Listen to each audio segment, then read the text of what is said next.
அன்பர்களே, நண்பர்களே, இப்போது உங்களை பற்றி நீங்களே தெரிந்து கொள்ளுங்கள்ங்கிற தலைப்பில் மேசராசியை பற்றி சொன்னோம்.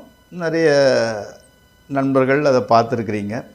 இன்று ரிஷபராசியை பற்றி சில குறிப்புகள், அதாவது அவங்க கேரக்டர் எப்படி இருக்கும், அடுத்தால இப்போ எப்படி நடக்குது இந்த வருஷம் அப்படிங்கிறத பற்றி சொல்லலாம். இந்த ரிஷபராசிங்கிறதுனோட உருவம் அந்த ஃபிகர் எப்படின்னா மாடு. அப்போ மாடுங்களை எப்படின்னா பெரும்பாலும் கஷ்டமான கடினமான வேலைகளை செய்வதற்கு தான் நாம் பயன்படுத்துகிறோம். அதுக்கு நமக்கு பயன்படக்கூடிய அளவில் அதை பழக்கப்படுத்தி வச்சுக்கிட்டோம். அதனால் ரிஷபராசினர் எப்படின்னா பிறருக்கு கீழ்ப்படிந்து நடப்பார், பிறர் சொல்வதை கேட்டு நடக்கக்கூடியவர். ஓகே. அடுத்தால நல்ல உழைப்பாளிகள். இப்போ மாடுகளை ஒரு குறிப்பிட்ட வேலைக்கு பழகிட்டோம்னு வைங்க, அந்த பழக்கத்தை எளிதில் மாற்றிக்காது. உதாரணத்துக்கு செக்கு மாடுன்னு வைங்களேன், அது சுற்றி தான் வந்துக்கிட்டு இருக்கோம். அதனால தான் என்ன சொல்கிறாங்கன்னா ரிஷபராசினர் மாற்றத்தை விரும்பாதவர்கள் அப்படின்னு கூறப்படுது. அதுக்கு காரணம் இன்னொன்றும் இருக்குது. அதாவது ஸ்திரம்னா பெர்மனண்ட். அந்த ராசி இனத்தை சேர்ந்தவர்களால் சாமானியமாக மாற மாட்டாங்க. அதே சமயத்தில் அந்த மாடுனோட அமைப்பு கூட அதுதான். அது பழகினா இப்போ வயக்காடுக்கு போயிட்டு அதில் ஏறி வண்டியை பூட்டி விட்டாச்சுன்னா அதை பாட்டு டைரெக்டாக வீட்டில் தான் நிற்கும். அந்த பழக்கத்தை அந்த வழியெல்லாம் மாற்றிக்கொள்ளாது மாடுகள். அதே மாதிரி ரிஷபராசியில் பிறந்தவங்க கூட தன் பழக்கத்தை சாமானியமாக மாற்றிக்கொள்ள மாட்டார்கள்னு கூடப்படுது. இதுதான் ரிஷபராசினோட மாடுனோட தத்துவம். ஓகே. இப்போது ரிஷபராசிக்கு சனின்னு சொல்லக்கூடிய கிரகத்தினால என்ன பலன்கள் ஏற்படும்னா, சனிக்கு ரிஷபராசிக்கு யோகத்தை செய்யக்கூடிய கிரகமே சனி. அதுவும் சொந்த வீட்டில், அதுவும் பர்டிகுலராக 10ஆம் வீட்டில் இருக்கிறதுனால தொழிலில் முன்னேற்றம் ஏற்படும். பணத்தட்டுப்பாடு குறையும். ஆனாலும் வரவை விட செலவு அதிகமாக இருக்கும். வீண் அலைச்சல், கவலை இந்த மாதிரிப்பட்ட மனசில் இருந்தால் கூட ஒரு நிம்மதி, நம்ம ஜெயிச்சிருவோண்டாங்க நம்பிக்கை இருந்து கொண்டு இருக்கும். அதாவது சொத்து வாங்கிறது, விற்கிறது போன்றவற்றின் எதிர்பார்த்த பலன் கிடைக்கும். இப்போ ஏதாவது சொத்து வாங்கி கொடுக்கறது, விற்று கொடுக்கறது மூலம் நீங்கள் எதிர்பார்த்த அளவு பணவரவு கண்டிப்பாக கிடைக்கும். பெற்றோர்கள் ஆரோக்கியமாக இருந்துக்கிட்டு இருப்பாங்க. அரசாங்க ஆதரவு உண்டாகும். அதாவது அரசியலில் இருக்கிறவங்களுக்கு நல்லா ஜெயிப்பாங்கங்கிறது மட்டும் இல்லை, அரசாங்கத்தில் லோன் வாங்கி அல்லது ஏதாவது ப்ராஜெக்ட் செய்யலாம் அப்படிங்கிற மாதிரி பெரிய பிளான் பண்ணுறவங்களுக்கு கூட அரசாங்க ஆதரவுகள் நிச்சயமாக கிடைக்கும். பெரியோர்களின் தொடர்பு உண்டாகும். வெளியூர் பிரயாணங்களினால் ஆதாயம் கிடைக்கும். அதாவது வெளிநாட்டு ட்ராவலிங் ட்ரிப்பு போயிட்டு வந்தீங்கன்னா அதன் மூலம் உங்களுக்கு ஆதாயம் கிடைக்கிறது. அடுத்து குருங்கிறது ஜென்மத்தில் இருக்கிறார் இல்லையா, அதனால் சிறு சிறு நோய்கள் தொல்லையை கொடுக்கும். வீண் அலைச்சல், வீண் கவலை உண்டாகும். ஆனால் மனைவி, மக்கள், நண்பர்கள், உறவினர்கள் அவங்க உங்களுக்கு ஆதரவாக இருப்பதனால் அந்த பிரச்சனைகள்லாம் ஈஸியாக நீங்கள் மீறி ஜெயிச்சிருந்தீங்க.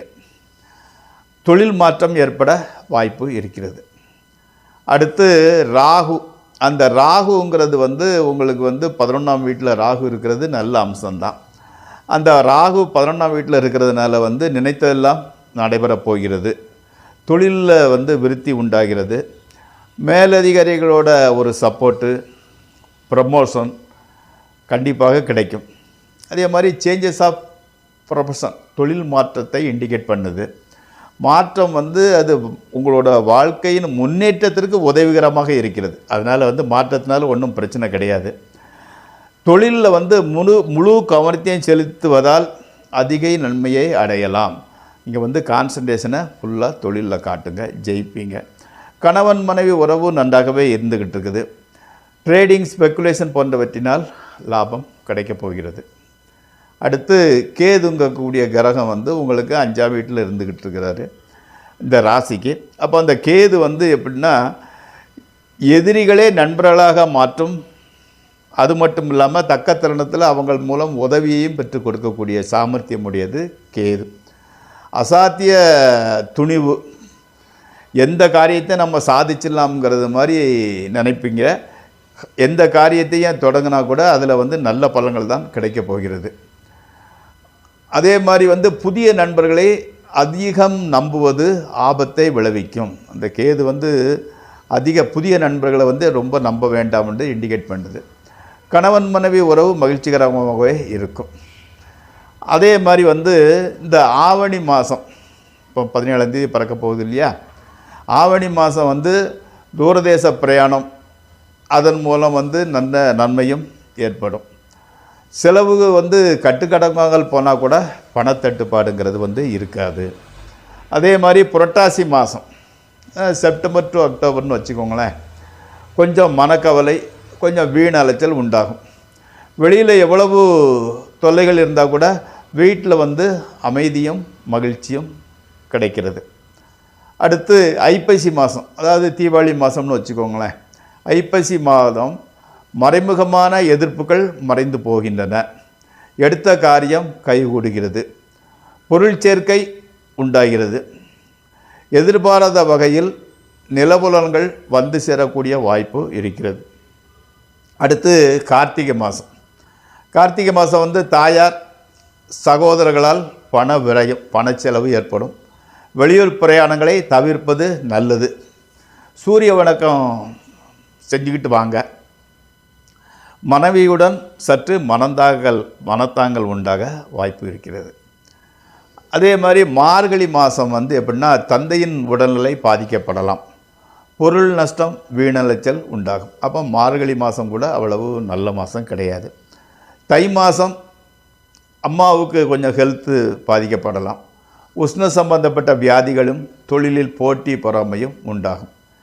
அதே சமயத்தில் எதிர்பாராத உதவிகள் கூட கிடைக்க வாய்ப்பு இருக்கிறது.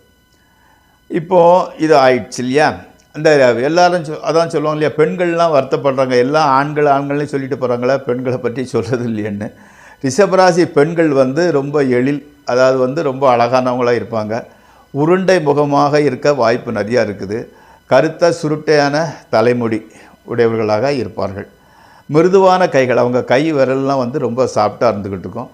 பொறுமைசாலி, ஆனால் பயங்கிறது கிடையாது அவங்களுக்கு. கணவரோட கம்பீர தோற்றத்தையும் அதிகார தோரணையையும் ரசிக்கக்கூடியவராக இருப்பார். வெளியே சண்டை போடுற மாதிரி இருந்தால் கூட உள்ளுக்குள்ளே அவங்களோட அப்பியரன்ஸை பார்த்து ரொம்ப ரசிக்கக்கூடியவராக இருப்பார்கள். அவங்களுக்கு வந்து பெரியவர்களிடம் மரியாதையை கொடுப்பார்கள். வயது கொஞ்சம் லேட்டாகி தான் கல்யாணம் நடக்கிறதுக்கு உண்டான வாய்ப்பு இருந்துக்கிட்டு இருக்குது. கவர்ச்சியான நல்ல அழகான உடையவ தான். அதே மாதிரி வீட்டை வந்து ரொம்ப சுத்தமாக மெயின்டைன் பண்ணுவாங்க. அதே மாதிரி விருந்தினர்களையும் நன்கு உபசரிப்பார். இது வந்து ரிஷபராசி பெண்களுக்கு உண்டான கேரக்டர். நண்பர்களே, நாளை மிதுன ராசி, அடுத்த ப்ரோக்ராமில் மிதுன ராசியை பற்றி பார்க்கலாம். நன்றி, வணக்கம். உங்கள் பாலு.